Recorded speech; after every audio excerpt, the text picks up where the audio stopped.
actually Stacy tonight's headlines start with some groundbreaking news. Artificial intelligence being used against students' potential to write class essays and to do their homework. Earlier, we interviewed one student who has fallen victim to exploiting the use of AI. Okay, Mr. Student Body, thank you for joining us today. Thanks for having me. Yes. And so, I'd first like to ask you this. How do you use AI for schoolwork? Well, there's really two websites that we mainly use. One would be PhotoMath, and basically this is one that obviously helps you with math. The whole premise behind it is that you take a picture of your homework and it automatically looks at it, uses AI to basically assess the problem, and then will automatically give you an answer based on that problem. And now, the AI usually comes into attack with determining the problem, because I mean, we've had calculators for years that can tell you the answers of plus, minus, subtract, and divide. But really what comes into importance here is being able to read the problem, no matter what kind of setting it is. And of course, it's not going to be perfect, but it will happen. But it will be better than just randomly guessing. Another thing is ChatGPT, which we often use, which is used for all three other subjects: math, social studies, science. And these are more long-term written questions that are a lot more complicated, something that you couldn't just look up on Google. And we see that like a lot of stuff, like especially more in history and like English, and again science, where you have questions where you can't just look them up on Google. And it's usually you have to go to a website, you have to look at the answers through the website, and ChatGPT allows you to share the whole thing where you just answer the question and it gives you back the answer. What we often see is that we mainly don't really use it a lot, but when we do, it's usually in math and ELA. And you end up having, you have a decreasing slope, obviously, where you have a lot of kids not using it in each class, and a few kids using it even a little less kids using a whole bunch, and a small percentage of either a few handful of kids that are using it all the time and cheating. So we also see a slight outlier of kids use it all the time in science compared to things, because usually we see, again, like I was just mentioning, the decreasing slope of where you have lots, medium, little, and none at all, but you actually have more kids who cheat a lot in science than a little, and that is very peculiar in the data research that we've been doing. And so I'd like to add on to that. How often do you use AI for assignments? Well, that's a great question.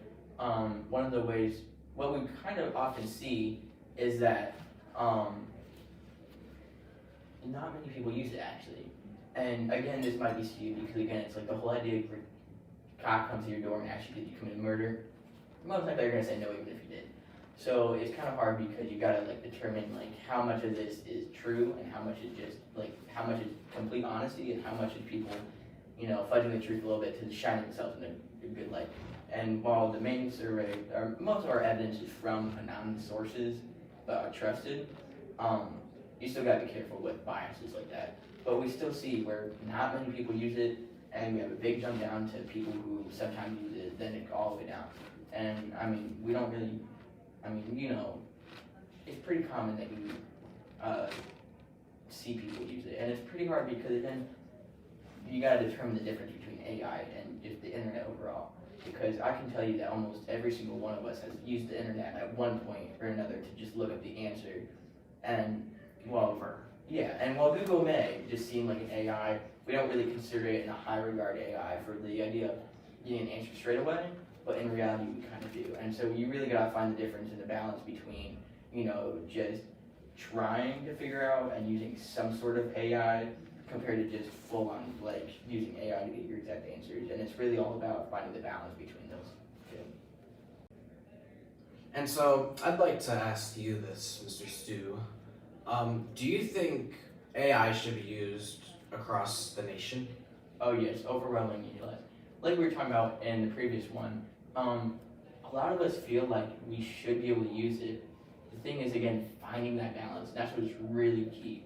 Because, you know, calculators, for example, have been determined, we've been using to cheat for so long, but we've allowed them to use them to get higher resources of education. Like some of these high math classes in high school and even college, you could not do without a calculator. Just a simple thing, because But what it allows us to do is it's a tool to further educate us and do more complex things. And that's what one day we hope to do, to bring in AI into ELA, where in, preschool, elementary, we're learning how to write paragraphs.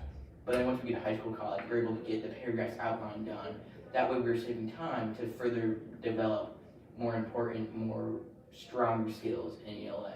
And the same thing with all the other ones. It's one of those things where it's like, as long as we figure out how to use it, we can use it. But it's all about figuring out how. All right, thank you, Mr. Singh. Thanks for having me. Yep. Yes, that interview was something else. And as we can tell, we could detect a high use of AI in most core subjects, but mostly math and English. However, that does not stop its use from getting across America and reaching full potential. Now we join with Mr. Teacher on our interview. Having us here, Mr. Teacher, your presence is greatly appreciated. And so I'd like to start by asking you this question. How would you detect AI use in your students' work? So we have multiple ways of going about this as the big faculty and administration. One way is actually also using different AI factors or extensions to websites. For instance, in ELA, we get a lot of AI use in ELA. Using a Google extension that will allow us to the computer itself to detect AI alone should be good. But also, as a teacher, we can sort of catch on to different trends we see in different uses of AI and sort of bring in those factors and then decipher for ourselves what we think could be AI, what we think. For instance, it's just how we detect plagiarism. If we see a trend that like, hey, I know this student shouldn't be writing like this is past college level, we can be like, oh wait, this is plagiarized. It's almost the same factor with AI, is once you start catching on to those trends and seeing those trends, then you can start deciphering for yourself. Other than that, we use different tools that we have at our disposal. And so I'd like to add on to that with this question. Do you think AI use in the classroom could cause students to fall into academic dishonesty? So that's an interesting question because it's come up amongst our school already. And I've actually talked to other teachers and administration, one of which goes by the name of T.D. Evans, and he gave an interesting viewpoint on the question. And it was that a student who has already been cheating or already had the capability or mindset to cheat will use AI to cheat. Not that AI has come along and now students are automatically cheating. It's more of the fact that if they were already cheating, they're going to use AI now. Not that now that AI is here, they're going to start cheating. I like that. And so, let me bring it to this for a conclusion. Should it be used in school nationally? Should AI be used in schools across America?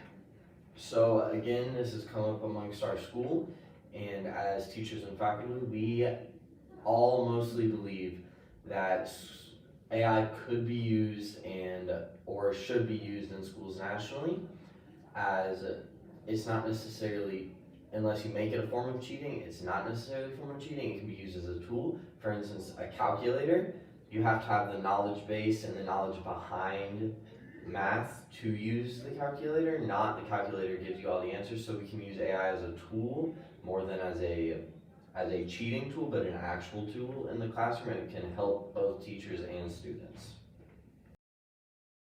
And some good stuff there in that interview. Basically what she was saying is that we can use AI to detect AI use in our homework, and also the fact that AI use in student work can cause students to fall into academic dishonesty as per our principal, T.D. Evans. And I want to thank you for joining us tonight. This is Stacy with us.